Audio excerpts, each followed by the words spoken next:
Well, thank you, Mr. Chairman, and good morning, everybody. I want to thank all the witnesses for being here. I got to say, I've been on the committee now for 14 years, and this year's assessment is clearly one of the most complicated and challenging in my tenure on the committee. And I want to get into that in a moment, but I want to first of all address the recent story that has broken in the news. Yesterday, we stunningly learned that senior members of this administration, and according to reports, two of our witnesses here today were members of a group chat that discussed highly sensitive and likely classified information that supposedly even included weapons packages, targets, and timing, and included the name of an active CIA agent. Putting aside for a moment that classified information should never be discussed over an unclassified system, it's also just mind-boggling to me that all these senior folks were on this line and nobody bothered to even check Security Hygiene 101. Who are all the names? Who are they? Well, it apparently included a journalist. And no matter how much the Secretary of Defense or others want to disparage him, this journalist had at least the ethics to not report, I think, everything he heard. The question I raise is like, everybody on this committee gets briefed on security protocols. We're told you don't make calls outside of SCIFs of this kind of classified nature. We don't know, and I'm going to ask, obviously. Director Gabbard is the executive in charge of all, keeping our secrets safe. Were these government devices? Were they personal devices? Had the devices been collected to make sure there's no malware? There's plenty of declassified information that shows that our adversaries, China and Russia, are trying to break in to encrypted systems like Signal. I can just say this, if this was the case of a military officer or an intelligence officer and they had this kind of behavior, they would be fired. I think this is one more example of the kind of sloppy, careless, incompetent behavior, particularly towards classified information, that this is not a one-off or a first-time error. Let me take a couple minutes and review some of the other reckless choices that this administration has made regarding our national security.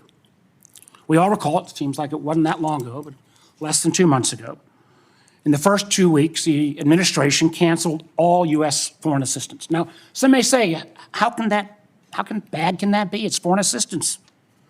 Well, U.S. foreign assistance paid for the units in Ukraine that provide air defense to civilian cities being attacked by Russia. Foreign assistance paid for guarding camps in Syria where ISIS fighters are detained. Foreign assistance paid for programs abroad that ensure that diseases like Ebola don't come home. And until recently, it paid for the construction of a railway in Africa that would have helped given the United States much needed access to critical minerals in Congo. Now that project, China's going to try to finance it.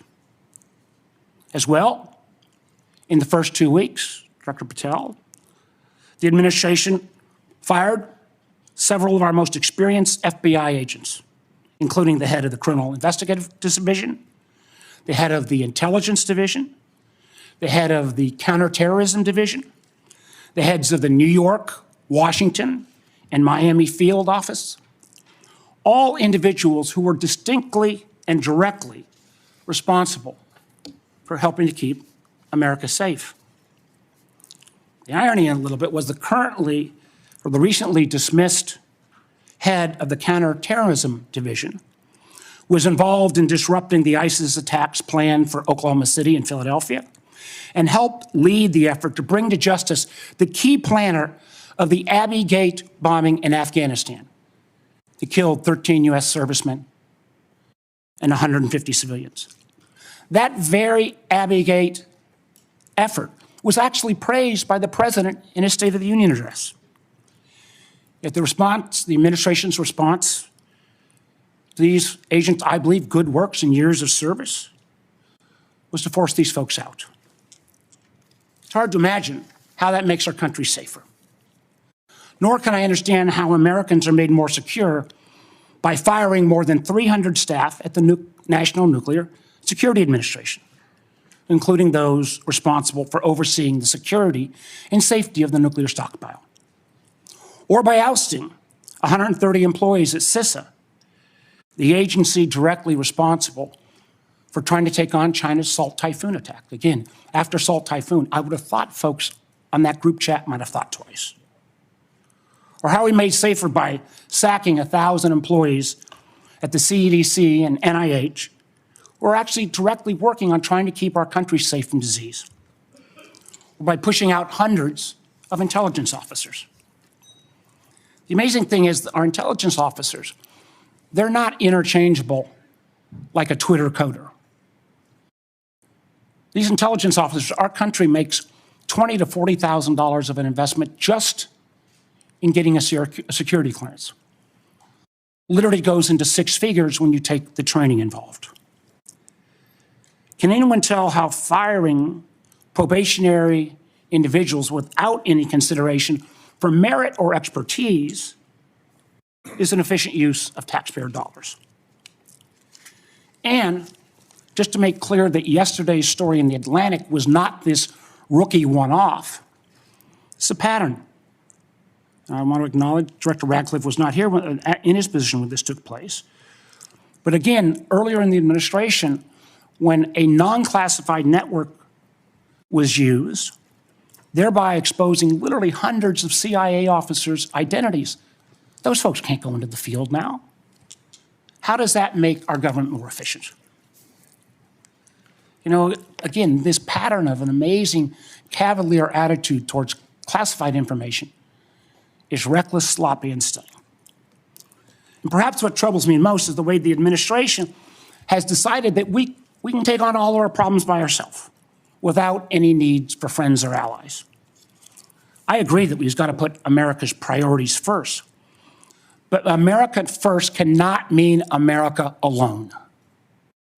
The intelligence we gather to keep Americans safe depends on a lot of allies around the world who have access to sources we don't have. That sharing of information saves lives, and it's not hypothetical. We all remember, because it was declassified last year when Austria worked with our community to make sure to expose a plot against Taylor Swift in Vienna. That could have killed literally hundreds of individuals. However, these relationships are not built in stone. They're not dictated by law. Things like the Five Eyes are based on trust, built on decades. But so often that trust is now breaking literally overnight. Yet suddenly, and for no reason that I can understand, the United States is starting to act like our adversaries are our friends, voting in the UN with Russia, Belarus, and North Korea. That's a rogues gallery if I've ever heard of them. Treating our allies like adversaries, whether it's threats to take over Greenland or over the Panama Canal, destructive trade war with Canada, or literally threatening to kick Canada out of the Five Eyes. I feel our credibility is being enormously undermined with our allies, who I believe, and I think most of us on this committee, regardless of party, believes makes our country safer and stronger. But how can our allies ever trust us as the kind of partner we used to be when we, without consultation or notice, for example, stop sharing information to Ukraine in its war for survival against Russia? Or how can our allies not only not trust our government, but potentially not our businesses with such arbitrary political decisions? Let me give you a few examples.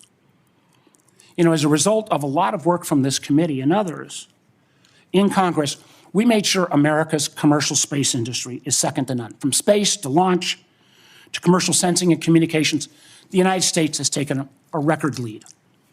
Yet overnight, this administration called into question the reliability of American commercial tech industry when Maxar and other commercial space companies were directed to stop sharing intelligence with Ukraine.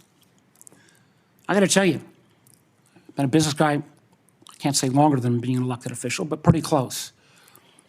That shockwave across all of commercial space, and frankly, not just commercial space, I've heard it from some of our hyperscalers in the tech community, has sent an enormous chill. Who's going to hire an American commercial space company, government or foreign business, with the ability to have that taken down so arbitrarily? And it's not just in the case of commercial space. We've seen that Canada, Germany, Portugal have all been saying they're rethinking buying F-35s. I've heard from Microsoft and Google directly and Amazon that they're having questions about whether they can still sell their services. We've also seen foreign adversaries and friends take advantage of this rift in our national security areas and our scientists. Germany has already put out ads trying to attract some of our best scientists who've been rifted. And the Chinese intelligence agencies are posting on social media sites in the hopes of luring individuals with that national security clearance who've been pushed out, perhaps arbitrarily, to come into their service. So no, the Signal fiasco is not a one-off. It is unfortunately a pattern we're seeing too often repeated. I fear that we feel the erosion of trust from our workplace, from our companies, and from our allies and partners can't be put back in the bottle overnight. Make no mistake, these actions make America less safe. Thank you, Mr. Chairman.